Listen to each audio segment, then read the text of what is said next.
السلام عليكم ورحمة الله وبركاته. الحقيقة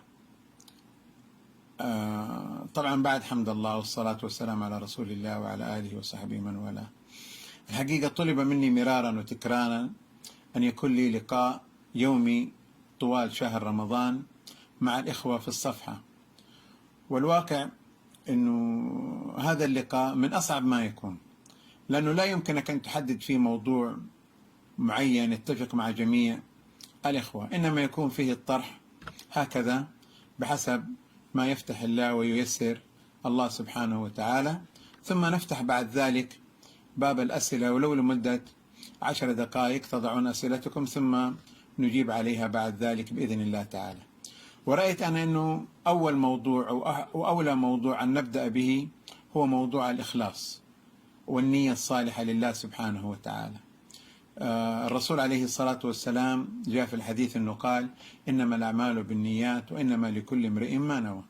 فالمسلم عليه دائما أن يحرص على استحضار النية الصالحة في كل عمل يقوم به، فإنه بالنية تقلب المباحات إلى عبادات وتنال بها الأجر والثواب عند الله سبحانه وتعالى. حتى النوم تنام بنية التقوي للعبادة أو التقوي للطاعة، فإنك تكون في نومك مأجورا عند الله سبحانه وتعالى وتنال بذلك الأجر والثواب.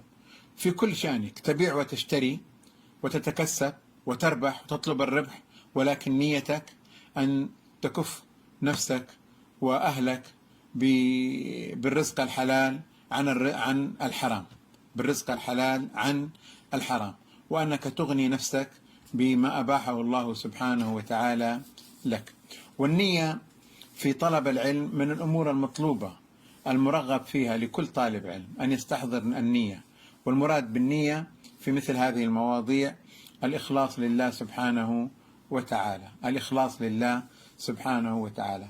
وفي طلب العلم على طالب العلم أن يستحضر النية في طلبه، واستحضار النية شرط تتابعي وليس شرط ابتدائي، وليس هو شرطا ابتدائيا، بمعنى أنك في كل أمرك في كل حال تطلب استحضار النية والإخلاص لله سبحانه وتعالى، لكن ليس معنى ذلك أنك تترك طلب العلم لأنك لم تستحضر النية، لا، تستمر في طلب العلم حتى ولو لم تستحضر النية، وبإذن الله علمك الذي تطلبه سيقودك إلى الإخلاص لله سبحانه وتعالى.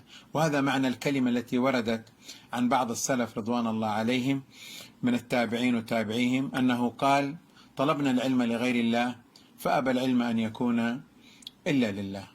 والرسول صلى الله عليه وسلم يقول: إنما العلم بالتعلم وإنما الحلم بالتحلم، ومن يتحرى الخير يعطاه ومن يتوقى الشر يوقاه. أسأل الله سبحانه وتعالى أن يعيننا وإياكم على استحضار النية.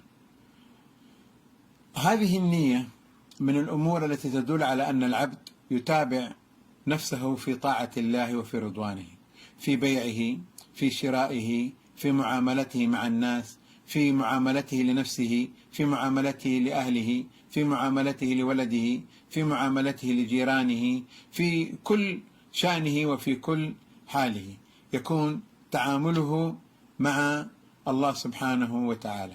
ألا ترون إلى حديث الرسول صلى الله عليه وسلم لما القدسي الذي فيه: جعت يا عبدي فلم تطعمني، فيقول العبد: يا رب كيف أطعمك وأنت رب العالمين؟ فيقول الله عز وجل: جاع عبدي فلان فلم تطعمه. وجاء في الحديث في نفس هذا الحديث أنه قال لهذا العبد: ومرضت فلم تعدني.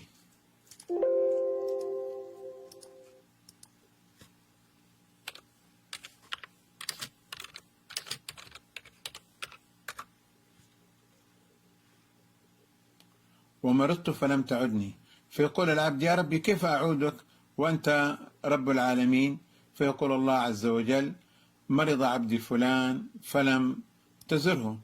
الحديث أخرجه مسلم عن أبي هريرة رضي الله عنه قال رسول الله صلى الله عليه وسلم: إن الله عز وجل يقول يوم القيامة: يا ابن آدم مرضت فلم تعدني، فيقول: يا رب كيف أعودك وأنت رب العالمين؟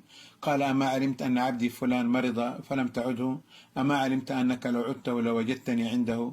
يا ابن آدم استطعمتك فلم تطعمني. قال: يا رب وكيف أطعمك وأنت رب العالمين؟ قال: أما علمت أنه استطعمك عبدي فلان فلم تطعمه؟ أما علمت أنك لو أطعمت ولو وجدت ذلك عندي؟ يا ابن آدم استسقيتك فلم تسقني. قال: يا رب كيف أسقيك وأنت رب العالمين؟ قال: استسقاك عبدي فلان فلم تسقه، أما إنك لو سقيته وجدت ذلك عندي. أقول معنى هذا الحديث أن الإنسان ينظر في تعامله في كل شأن من الشؤون أنه يتعامل مع الله سبحانه وتعالى، فهو يبذل الخير لله، يطعم لله، يسقي لله، يعود المريض لله، يتنازل عن كذا لله، يفعل كذا لله سبحانه وتعالى، وهذا كله من معاني الإخلاص. بقيت نقطة أخيرة أنبه عليها من أجل حصول الفائدة في هذا الموضوع، وهو أن العلماء رحمهم الله في باب الفقه وأصول الفقه يذكرون النية بمعنى التفريق بين العادة والعبادة، والسلف يذكرون النية بمعنى الإخلاص لله سبحانه وتعالى. وهذا الأمر ينبغي لطالب العلم الانتباه إليه في الفرق بين المعنيين عند السلف وعند علماء الفقه والأصول. إذا أطلقوا النية يريدون ما يفرق به بين العادة والعبادة، فهم يريدون استحضار النية بمعنى أنك تقصد بها العبادة، ولذلك يقولون: من اغتسل ولم ينوي بغسله هذا رفع الحرج أو معنى معاني العبادة فإن هذا الغسل من باب العادة لا يؤجر عليه. فلو أن الإنسان وجبت عليه الجنابة واغتسل في الصباح ولم ينوي رفع الجنابة لم ترتفع جنابته بهذا الغسل، لأنه إنما اغتسل عادة. لا بد من استحضار النية لكي تفرق بين غسل العادة وغسل العبادة. وصلى الله على محمد وعلى آله وصحبه وسلم.